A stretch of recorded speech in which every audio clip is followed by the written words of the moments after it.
what's up, Butch Femme Discussion? This is Big Outrage 1 coming at you guys again for another wonderful Friday discussion on the topic at hand. As you all already know, that today's topic is on 3 defining moments that happen in our lives, or in my life, and how they changed me. So, let's see. The first one that I'm willing to, well, it was the most recent one. It happened within the last year.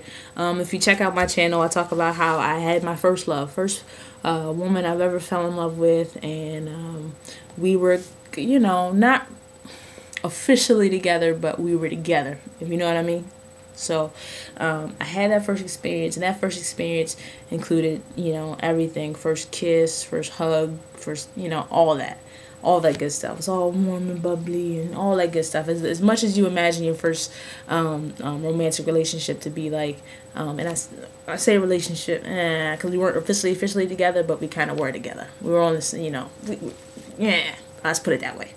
So the defining moment that happened was I was in the process of still coming out of the closet, and I am now, but this is way before, like, when I was really still in the closet. Like, I had hardly told anyone.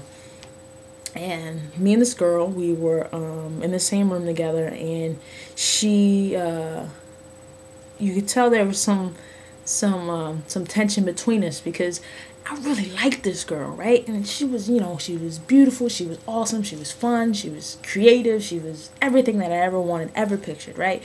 And I'm completely attracted to this girl, and I'm sitting there with her, and I'm nervous. I'm sitting in the chair and I'm nervous, and she looks over at me and she says, "What's wrong?" And I'm like, nothing. And she said, "Well, come on, tell me." You know, when you know that person that you love gives you the eye, you just can't help, you can't lie to him, right? And she asked me what was wrong, and I was like, you know, I'm always cautious about how I interact with people. I'm a really affectionate person, but I choose not to be affectionate because of what people might think. And because, like I said, I was in the closet, I didn't want people to think, oh, she hugged me the wrong way, she did this the wrong way, so something must be wrong with her, she must be that, you know. I was still in the closet, you know. So I said I was really weary about that. And she said, well, what makes you really weary about that now? And I said, because if I wasn't, I would be over there with you, holding you right now, is what I said. This girl, okay, comes over to me, sits on my lap, right? I'm sitting in the chair. I am so nervous, sweating, panicking, heart pounding, didn't know what to do. I'm going insane. Like, I was just like, oh my goodness, Lord, don't do anything, don't do anything. Keep your hands still, just relax, take deep breaths, don't hyperventilate, breathe in the brown paper bag. It's going to be all right, right? That's what I'm thinking to myself. Girl comes over to me, sitting in my lap, and I thought I'm going to fucking melt to the floor. But she looks at me in the eyes. You know what she tells me? She says, "It's okay. You're not doing anything wrong. You finally get to be yourself." Oh. That was the aha moment. I was like, you know what? She's right. I'm not doing anything wrong. You know? This is who I am. This is what I do. This is how I feel. This is how I express myself. And, you know, this is the type of attraction that I have. And that was one of those aha moments when I was like, you know what? I keep letting my fear, you know, hold me down to the extent where I'm afraid to express myself and express if I really like somebody and express who I am. And who I am gay. That's who I am. And I've been always afraid to express that. And you know, it took a straight girl to tell me that it was okay. Well, I wouldn't say straight, but you know what I mean. But it took a girl to tell me, sitting on my lap, sincerest eyes ever, looking into mine. She was like, "It's okay. You're not doing anything wrong. You finally get to be yourself." That's when I was like, you know what? I can't hide it anymore. You know, she was right. I had to start being myself, and I had to start expressing myself. And ever since then, I've been, you know, having a good old time, you know, doing the damn thing. We're not together, you know, anymore. But that was one of those aha moments. It is what it is. Number 2, the moment I got saved. And what I mean, got saved in the Christian faith, And if any of you guys are Christians, you know what I mean. It's when you accept the Lord Savior Jesus Christ into your life, and you accept what He's done for you and saved you and died on the cross, you know, for your sins and save your life, you know, all that. And so that moment happened. I think I was a teenager. I want to say maybe around 15, 16, maybe, I guess. I'm 22, so 15, 16, maybe 14, I don't know.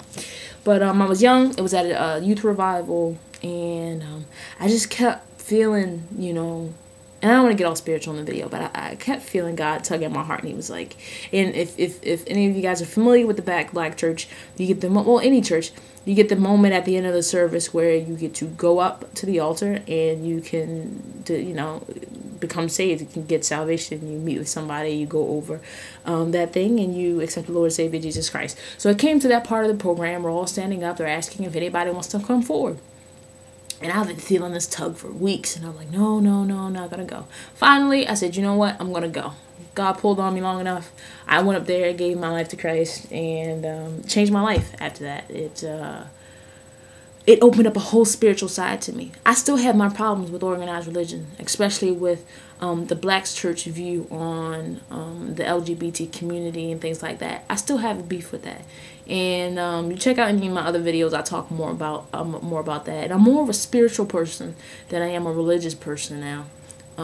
But spiritually, it opened me up. It allowed me to realize some of my gifts, which is, I believe, is guest speaking or motivating people. Just that type of spirit, getting people charged up, ready to go, energized, ready to, you know, go and do whatever it is to encourage them and uplift them. I believe that's one of my gifts.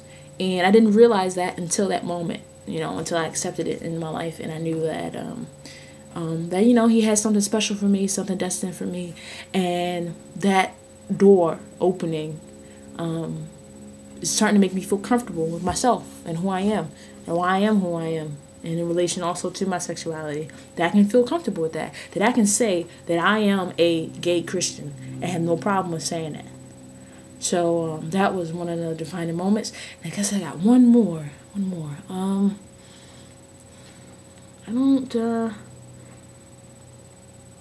don't know. I can't think of a serious one. So I can't think of any more serious ones that I can remember. But I'll tell you a funny one, a funny defining moment. Undergrad, right? I used to play rugby, and rugby is tough. And for those of y'all that don't know what rugby is like football, but without the pads. Okay? Like, it's really aggressive. It's a real hard contact sport or whatever, and it was tough. And so I wanted to play rugby because I was pretty tough, and I just wanted to hit the shit out of people. I just wanted to go up and down the field and hit the shit out of other girls, okay? To the fact where they couldn't remember, to where it was like running into a brick wall, okay? I just had to let out some anger, okay? I was single, I had a lot of energy, I was, you know, young, and I just wanted to hit the shit out of girls. So I joined the rugby team. These are some tough girls. These are some big, beastie girls, you know what I mean? So it was the last rugby match that we were in, and we were playing a team, and my family was there, and they were watching, and you know, I wanted to, you know, show off a little bit, and I thought I was tough, and I was taking the girls there, and I was grabbing her, and I was taking her, and just boom, it's all over the field, just bodies laying everywhere. And then, you know, I got tired. Like, I'm not that big, but I'm big enough to be like, I'm running up and down the field. My big ass, I'm tired. After about 10, 15 minutes, I'm like, take my black ass off the field. I'm tired of shit, you know? And so, the defining moment happened, right? I said, I need one good hit, and that's it. Me and this girl, she has the ball. She's running straight at me. She thinks she's going to get past me. She thinks she got it. She thinks she's going to get past me, right? I'm focused. I'm looking at her, right? Giving her the eye. I'm looking at her, and she comes forward, and boom! We both hit each other hard as I don't know what. Boom! Like running into a brick wall. Both of us were out. The defining moment for me then was, my black ass does not belong in rugby, because she hit the shit out of me, I hit the shit out of her, and I think it took both of us maybe 2 minutes to get off the ground. That was my defining moment. I said, well, damn it, this is not the sport for my black ass. So that was the last time you saw me on a rugby field. So those are my 3 defining moments. It is what it is. Make sure you hit me up with a video response or comments or anything like that. And I'm feeling all of your love, and I want to thank all of you for joining the Butch Film discussion. It's all good and it's all great. All right. So shout out to all the other panelists doing your thing. You do it so well. I love y'all. And remember, I want you all to laugh as long as you breathe and love